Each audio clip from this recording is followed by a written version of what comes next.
Olá, queridos! Sejam bem-vindos ao programa Profecias Bíblicas Esperança das Nações.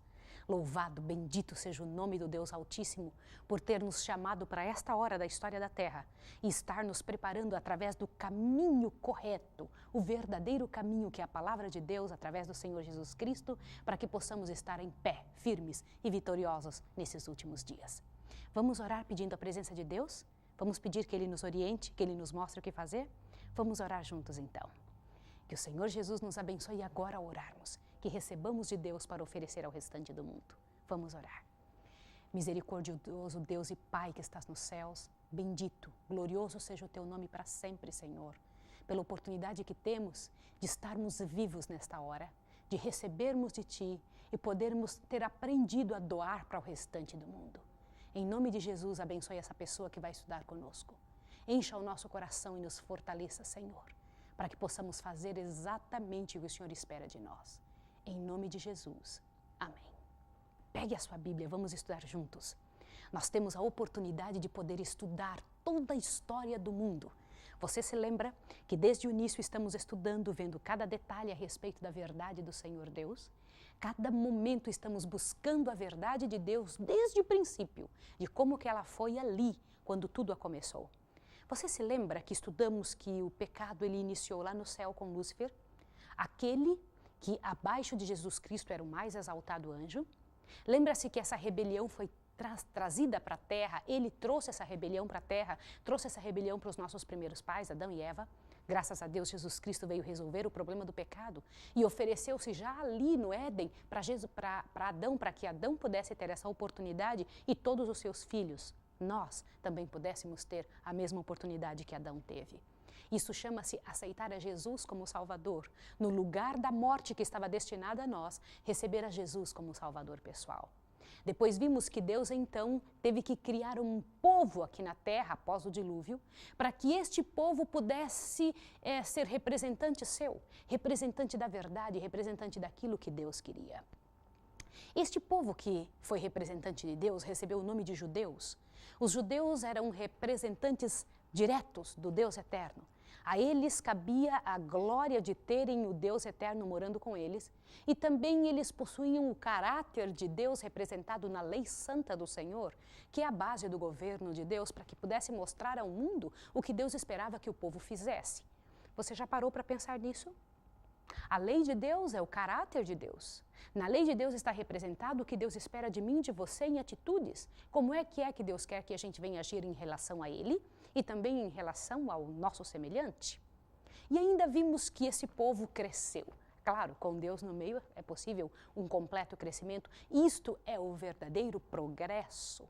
Isso é o verdadeiro crescimento de um povo, quando Deus está junto com eles. E o povo cresceu, chegou ao seu apogeu. Quando estava lá no cume do poder que eles podiam imaginar que receberiam na terra, é claro que ali não era o topo, ali não era o maior poder que eles poderiam receber. Deus esperava que eles tivessem ainda mais. Mas o povo então virou as costas para Deus. E então foram tomados pela Babilônia. Primeiro pela Síria, depois pela Babilônia. Queridos, essas são informações muito sérias, que mostram qual foi o teu passado, qual foi o passado da humanidade. É tão sério entender essas verdades, é tão sério compreender qual é a vontade de Deus para nós, como povo dele nessa terra. Nós estamos estudando as profecias de Daniel. Daniel viveu na época da Babilônia. Lembra-se dos primeiros 6 capítulos de Daniel? Começa com aquela prova grande que Daniel e seus companheiros receberam quando foram cativos. Lembre, eles permaneceram fiéis a Deus. Lembra da questão do alimento? Aliás, eu gostaria de pedir a você que entre em contato conosco. Você está sendo preparado para os últimos dias da história da Terra. Você tem que saber como Deus te prepara para a hora mais probante da história da humanidade, a hora mais séria, a hora mais difícil. E Deus deixou aqui informações suficientes na palavra dele para que você e eu possamos entender o que ele espera de nós. Você está sendo chamado para este momento. Está sendo chamado para uma nova vida, para a santificação. No capítulo 2 nós vimos aquela história da estátua. Você se lembra? A estátua de Nabucodonosor, o sonho que ele teve, que Daniel interpretou porque Deus o ajudou para que assim acontecesse. Você se lembra da situação da fornalha ardente e de como o povo de Deus havia sido ensinado pela atitude daqueles 3 companheiros de Daniel de como deveriam viver? Lembra-se também do sonho de Nabucodonosor com uma árvore, como Deus ensinou para ele, deu tantas e tantas razões para que ele considerasse melhor o que Deus havia pedido durante tantos anos na presença de servos de Deus? Também a questão da escrita na parede, lembra de Belsassar? Quando o neto de Nabucodonosor, quando ele viu sendo escrito na parede, pesado fosse na balança e achado em falta, o teu reino passou de ti. Lembra disso? Isso é coisa muito séria, muito séria. Louvado seja o nome de Deus, que livrou Daniel da cova dos leões e livra cada um de nós hoje em dia também. O que nós vamos estudar hoje, começando com Daniel 7, é uma das partes mais interessantes e mais sérias da Bíblia. Eu quero estudar isso com você. Vamos dar uma olhadinha aqui juntos. Vamos ver o que é que o Senhor Deus trouxe para nós em Daniel 7. Daniel 7 começa com um sonho que Deus deu para Daniel. Como foi isso? De que maneira que isso aconteceu? Antes de qualquer coisa, eu quero comentar com você que é necessário construirmos um relacionamento com Deus de verdade. Um relacionamento profundo com Jesus. Um relacionamento profundo com o Deus eterno. Não somente conhecer as profecias, mas obedecer, entender e ver qual é a nossa parte nessas profecias. O que Deus espera de nós ao entendermos isso daqui? Ou você acha que o Senhor Deus quer somente que você seja um expert nessas coisas? Entendido? Conhecedor? Não, Ele quer que você seja obediente ao que você vai ler. Um relacionamento profundo com Deus, sério com Deus, é baseado em situações especiais. Lembre-se que você está vivendo nos últimos dias, na hora mais séria, mais probante da história do mundo. Você precisa orar mais, precisa buscar a Bíblia e precisa testemunhar. Do que eu estou falando? Orar mais, buscar a presença de Deus, a vontade dEle, pedir a Deus que Deus mude você, dar a Deus autoridade para que Ele faça isso em você, não que Ele não tenha. Mas quando nós dizemos com nossa própria boca, o Senhor Deus é que trabalha conosco, da forma como a Bíblia disse que deveria fazer. O Senhor Deus trabalha por direito. E porque nós demos a Ele esse direito, dizemos, Senhor, eu quero que o Senhor faça isso em mim. Isso você faz através da oração. E Bíblia, você estudando, sabendo que Deus queria que você aprendesse ao deixar escritas essas palavras. E também não só isso, querido, o testemunho, mudando as atitudes. Não adianta ler, estudar, pedir em oração para Deus e não mudar. Você viu que na última vez que estudamos, nós comentamos a respeito do surgimento de uma Babilônia mística. Aquela Babilônia foi destruída, mas a Babilônia antiga foi destruída, mas uma Babilônia profética que haveria de surgir, que é uma mistura do cristianismo e o paganismo, uma mistura de todas as religiões juntas. Lembra que lemos isso em Apocalipse 17 e Apocalipse 13? Essa é uma coisa muito séria, um envolvimento grande junto com a besta. Eu sei que esses são assuntos que te chamam a atenção. Hoje nós vamos ampliar um pouquinho mais, porque o Senhor Deus amplia estas situações aqui em Daniel 7. Vamos começar a ler? Vamos ver juntos? Pegue aí a sua Bíblia. Nós vamos passo por passo. Eu sei que é um capítulo difícil, mas não é coberto a nossa compreensão. É fácil quando estudamos com atenção. Vamos juntos ver esse detalhe? Eu quero estudar com você. Veja o que diz aqui. No primeiro ano de Belsassar, rei da Babilônia, teve Daniel na sua cama um sonho e visões da sua cabeça. Então escreveu logo o sonho e relatou a suma das coisas. O que você acabou de entender? Este não era o sonho de uma outra pessoa, era o sonho do próprio Daniel. Ele estava tendo uma visão que Deus estava dando a ele. E ele então escreveu. Veja o verso 2. Disse Daniel: na minha visão da noite, eu estava olhando e vi que os 4 ventos do céu agitavam o mar grande. Opa, o que é isso? 4 ventos do céu agitando o mar grande. Eu vou comentar um detalhe com você. Na profecia, Deus usa temas diversos para nos explicar com palavras o que Ele gostaria de dizer, o que Ele gostaria de comentar. Vejamos bem. Estas linguagens que são usadas somente em profecia, você precisa compreender que a própria Bíblia dá um significado para elas. O que significam ventos? Ventos na profecia. Você gostaria de ver o que a Bíblia diz que são ventos? Só na profecia, não na Bíblia inteira. Você sabe que a Bíblia é composta de livros históricos, livros poéticos, livros de história que contam a história do povo, livros poéticos que eram música, que eram poesia, que eram conselhos. E existem também livros proféticos, tá bem? E os evangelhos. Os livros proféticos têm uma linguagem que se entende somente quem estuda o restante da Bíblia. Por exemplo, quando se fala vento ou ventos em livros históricos, são ventos normais, oxigênio, tá bem? Agora, quando se fala em ventos na profecia, em linguagem profética, tem um outro significado, é como um quebra-cabeça, mas a própria Bíblia dá o significado. Eu não posso inventar o que isso significa. Vejamos juntos, vamos lá em Jeremias 49, em Jeremias diz para nós o que é que significa. Vai na sua Bíblia, vamos ver juntos. Jeremias capítulo 49 vai dizer o que ventos significam. Jeremias 49, o verso 36 e 38. Vamos ver juntos? Diz o seguinte: trarei sobre Elão os 4 ventos do céu, dos 4 ângulos do céu. Não parece com aquilo que nós lemos? Todos esses ventos eu espalharei na direção deles e não haverá nação aonde não cheguem os seus fugitivos. Olha que interessante. E mais um. Farei que Elão tema diante de seus inimigos e diante dos que procuram a sua morte. Farei vir sobre eles o mal, o furor da minha ira, diz o Senhor. Enviarei após eles a espada até que os tenha consumido. Não é sério? Então, o que são ventos na profecia? Ventos são guerras. Todas as vezes que você ler na profecia, somente na profecia, ventos, a Bíblia está querendo dizer guerras. Muito bem, então o que foi que Daniel disse aqui? Na minha visão da noite eu estava olhando e vi 4 animais grandes diferentes uns dos outros que subiam do mar. Agora veja, volta um versinho antes. Na minha visão da noite eu estava olhando e vi 4 ventos do céu. Norte, sul, leste e oeste. Ventos são guerras, então uma guerra mundial, uma guerra entre as pessoas, entre as nações. E o céu agitava o mar grande. O que é mar na profecia? O que são águas na profecia? A Bíblia mesma responde. Vai em Apocalipse. Vamos lá, Apocalipse 17, verso 15. Vamos juntos? É importante você saber e ver com seus próprios olhos, para que não haja algum detalhezinho que se diga, isso foi inventado. Apocalipse 17, 15 diz: então o anjo me disse, veja que não foi alguém humano, as águas que vistes, onde se assenta a prostituta, são o quê? Que são águas? Povos, multidões, nações e línguas. Uau! Coisa boa, não é?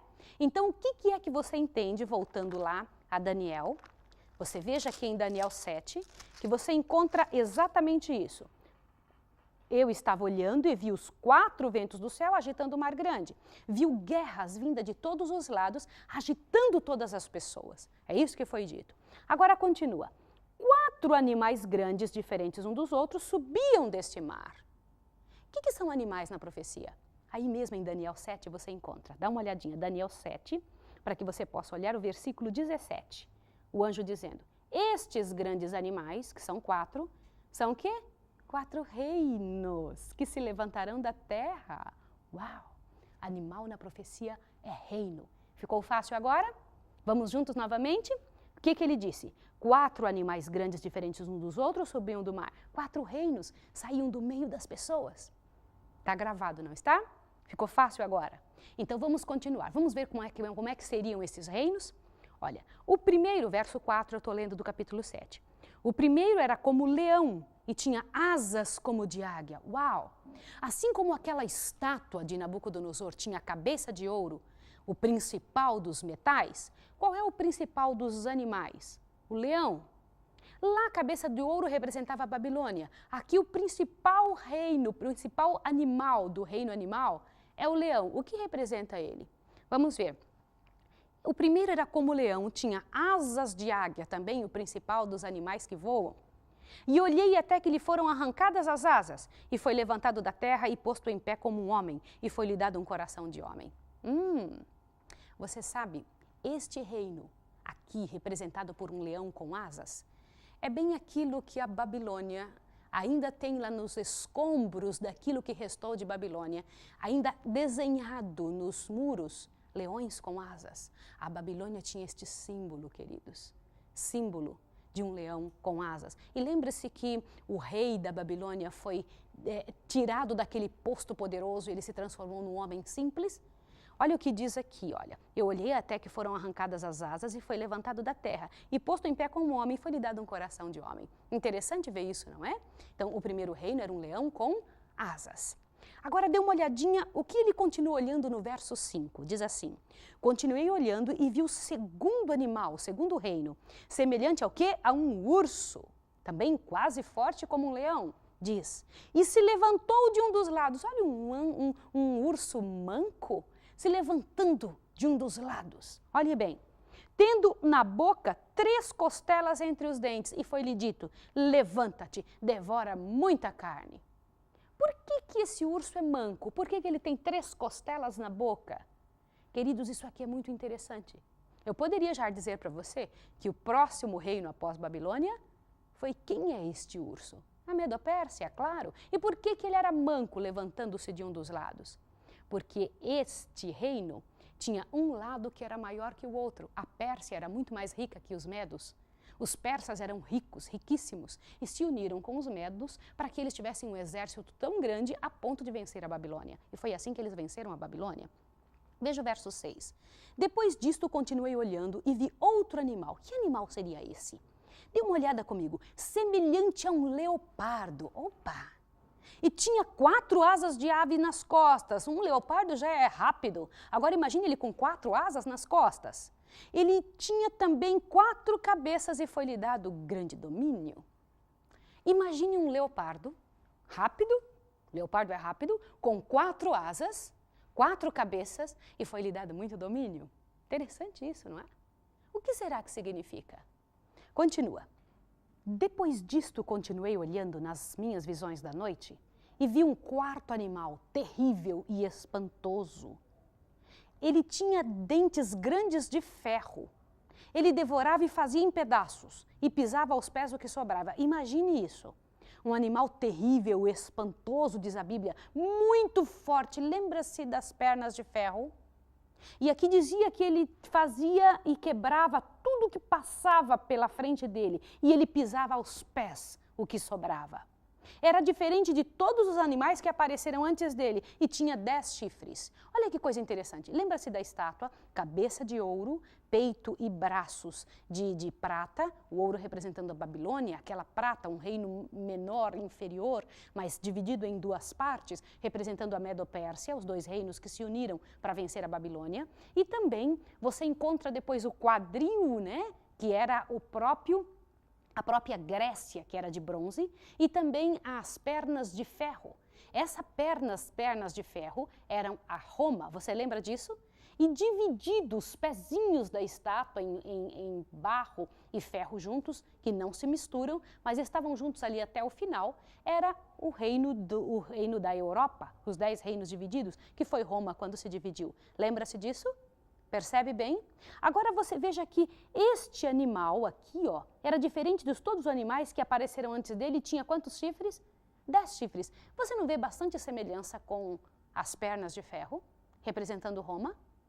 Agora dê uma olhadinha no verso 8. Estando eu olhando e observando os chifres, vi entre eles subir outro chifre pequeno, e 3 dos primeiros chifres foram arrancados diante dele. Você já viu um animal com 10 chifres? Ali estava Daniel observando aquilo, 10 chifres, e de repente do meio daqueles chifres surgiu um outro chifre. Para que ele subisse, 3 precisaram cair. Observe esses detalhes, eles não estão aqui à toa. Olha bem, e diz ainda, neste chifre, no chifre pequeno que apareceu ali, havia olhos como olhos de homem e uma boca que falava com vanglórias ou blasfêmias. Algumas Bíblias dizem blasfêmias. Bom, primeiro você já sabe. Uma boca que falava blasfêmia, você já sabe que não é de Deus, tá certo? Agora, continue observando essas coisas relacionadas a isto. Vamos tentar relembrar os 4 animais. Um leão com asas, lembra? Foi arrancado as asas e ele recebeu o coração de homem e se tornou como homem. Depois, o segundo animal, um urso, que era manco, se levantava de um dos lados e tinha 3 costelas na boca e foi dito a ele, levanta-se e devora muita carne. O terceiro animal era um leopardo, rápido como o leopardo é, mas já tinha 4 asas. Imagine um leopardo rápido e ainda com 4 asas, e tinha também 4 cabeças, e foi-lhe dito, muito domínio. Preste atenção nos detalhes. E depois disso ele viu um animal terrível, espantoso, muito forte, que devorava tudo que aparecia pela frente e o que sobrava ainda pisava com os pés. E ele tinha 10 chifres. E ele ficou olhando, observando aqueles 10 chifres quando viu que um outro chifre se levantou entre aqueles. E aquele chifre que se levantou entre eles abateu 3. E aquele chifre tinha olhos como de homem, uma boca que falava blasfêmias. Queridos, nós estamos falando aqui da mesma situação da estátua. Preste atenção. O leão representando Babilônia. Aquele urso com 3 costelas na boca representa a Medo-Pérsia. E por que 3 costelas na boca? Para que a Medo-Pérsia pudesse vencer e tomar o domínio da Babilônia, ela teve que vencer 3 países aliados à Babilônia. Quem que era? Era o Egito, a Lídia e também a Babilônia, as províncias da Babilônia. Tiveram que vencer, são as 3 costelas que o urso tem na boca. Agora esse leopardo com asas, imagine um reino rápido, tão rápido quanto o leopardo, mas agora com 4 asas. Queridos, não houve um conquistador mais rápido do que Alexandre, o Grande da Grécia. Ele rapidinho, em 10 anos, conquistou todos os reinos do mundo, por isso muito domínio. Mas por que tinha 4 cabeças? Queridos, Alexandre o Grande possuía 4 generais que o ajudavam. Existiam outros generais que também estavam cuidando das coisas de sua família. Mas os 4 principais generais dele eram Cassandro, Lisímaco, Ptolomeu e Seleuco. Esses eram responsáveis por seu reino. E 4 cabeças porque eram os 4 generais de Alexandre. E depois de Alexandre, qual foi o próximo reino? Lembre-se, olhe bem, Babilônia é o primeiro, cabeça de ouro ou então um leão com asas. O segundo, o urso com 3 costelas na boca, ou peito e braços de prata. O terceiro, a Grécia, que venceu a Medo-Pérsia, que era aquele leopardo com 4 asas e 4 cabeças, e também a parte de bronze, que era os quadris da estátua. Lembra disso? E depois dele, a Grécia foi vencida por quem? Você se lembra? Roma venceu. Roma venceu a Grécia e tomou o poder que são as pernas de ferro. Queridos, o próximo reino, na sequência, sem dúvida alguma, é Roma, Roma dos Césares. Mas quem é o chifre pequeno? Lembra-se que nós comentamos que a palavra de Deus, ela dá condições para a gente ir ampliando as coisas? Por enquanto, nós vamos ficar aqui no próximo estudo, vamos entender o que Deus queria dizer com cada uma dessas coisas, porque a visão não termina aí. Eu queria que você pensasse nesses detalhes. O Senhor Deus, quando nós somos fiéis a uma quantidade de informações, Ele expande e dá mais outras informações, abre ainda mais e mais ainda. Nós precisamos estar em contato com essas verdades. Você e eu precisamos entender todas elas, compreender porque elas fazem parte de todo um cenário que prepara as pessoas para os últimos dias da história da Terra, os dias que nós estamos vivendo. Lembre-se, você foi chamado para viver os últimos dias da história da Terra. Estamos juntos nessa batalha. Por isso que eu quero orar por você agora. Quero pedir a Deus que te abençoe, que te ajude a compreender e entender cada uma dessas verdades. E esteja conosco no próximo estudo. Vamos orar agora? Misericordioso Deus e Pai que estás nos céus, em nome de Jesus Cristo, teu Filho, nós rogamos que não nos deixes sozinhos. Queremos entender, queremos compreender, queremos estar com o nosso coração cheio daquilo que o Senhor quer que aprendamos para estes últimos dias. Abençoe esta pessoa em casa, Senhor, e que esteja conosco no próximo estudo, em nome de Jesus. Amém. Que Deus abençoe você e até o próximo estudo.